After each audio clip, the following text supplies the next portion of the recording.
The Innovators Network. Welcome to the Killer Innovation Show, the longest continuously produced podcast in history. Each week, Phil McKinney brings you the insights and strategies to amplify your creativity and innovation skills. Here's your host, Phil McKinney. This episode is sponsored by Zoom. With Zoom, you can streamline your communication, collaboration, and creativity all in one place. Zoom is the market-leading platform that provides video meetings, voice, webinars, and chat across desktops, phones, tablets, and conference room systems. To learn more about Zoom and sign up for your free account, visit killerinnovations.com/Zoom.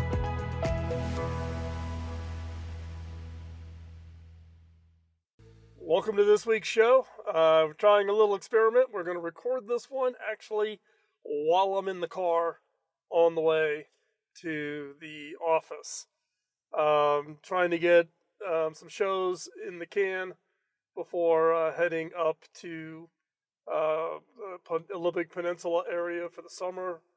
I'll be in the bus there, and I will be online and working using the Starlink high performance that we had installed on top of the bus over about a year ago.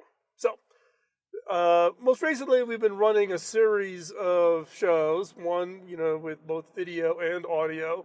So if you're a podcast listener, you're getting the traditional audio.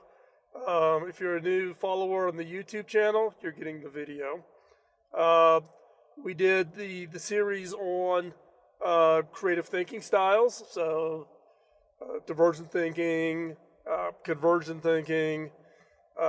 We talked about aesthetic thinking, systems thinking, and inspirational thinking. If you haven't seen that, hop on over and catch up on those episodes. And then I got a question from a listener about starting a career in the innovation space. What is it going to take? What would be my advice given my better than 35-year experience being in the innovation industry? So I shared some thoughts, and there'll probably be more episodes coming along on that as more feedback comes from you, the listeners. But today I'm actually addressing a question that I got this week from the interns. Every year we bring in 15 to 20, 25 interns. It's a much smaller number than my years as the CTO at HP, where we would literally have hundreds and hundreds of interns for the summer. So at the beginning of the summer, as a little bit of their onboarding, I always host a lunch and also give them kind of an introduction to innovation, how I think about it, how to think about it in the context of terminology. So when they're working with our research and innovation teams, they kind of have the language background on it. And so hopefully they found that useful. But one of the advices I got, or questions I got about advice during the lunch this week with the interns was specifically around what advice would I give them. These are, typically third, fourth year undergrads, masters, PhD, postdocs. And that's kind of the breadth of the internships we take in every year for the summer. And I shared, and I've shared this in the past in episodes, but it's worth repeating, particularly given just the sheer number of new followers, new listeners to the show. And that is, my thoughts on how do you make yourself most attractive to a future employer. And now this applies whether you're in the innovation space or whether you are, just doing anything else, any type of a job. Now, in the case of specifically innovation, or if you're a technologist or a business person, etc., we typically have an expertise in a very strong area. You're very good in finance, or you're a software programmer, or you're a graphic artist, or you're a ad copywriter, or whatever it is, you've got some form of deep expertise that you can share. Now, that's great. You can go very, very deep in that expertise. But what employers are looking for are people who have a deep expertise, but who also have a wide range of experiences, whether that be across different industries. So working, in manufacturing, working in digital services, working in regional, working in multinational organizations, whatever. But they want that breadth, but also a breadth in job function. Have you only been in one job function your entire career? Have you just always been a programmer? Have you just always been a advertising copywriter? Whatever it is your expertise in, just one area. Now, the way I look at this, I look at it as two types of individuals. What I would call I-shaped, meaning very, very deep in your specific area of expertise, or a T-shaped, meaning you have good breadth. You still have your deep expertise, but you have a variety of experiences. So when I was sharing this answer to the question I got during the lunch with the interns this week, I also gave the example of my own experience starting off in my career. And that became from Bob Davis, my mentor. Bob hired me into my first job.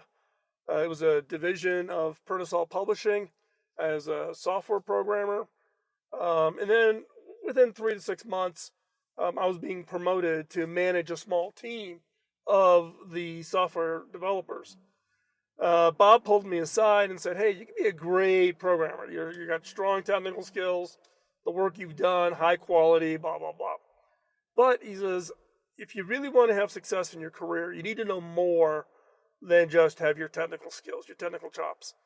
So Bob put me into what I now refer to as a rotation. So he basically moved me throughout the organization. So I would spend 6 months in IT, 6 months in marketing, 6 months in finance, 6 months in sales. I literally worked in every department in the organization. Got to see how those people operated, became part of project teams, learned how to translate my technical skills and be able to communicate with people who didn't have strong technical skills.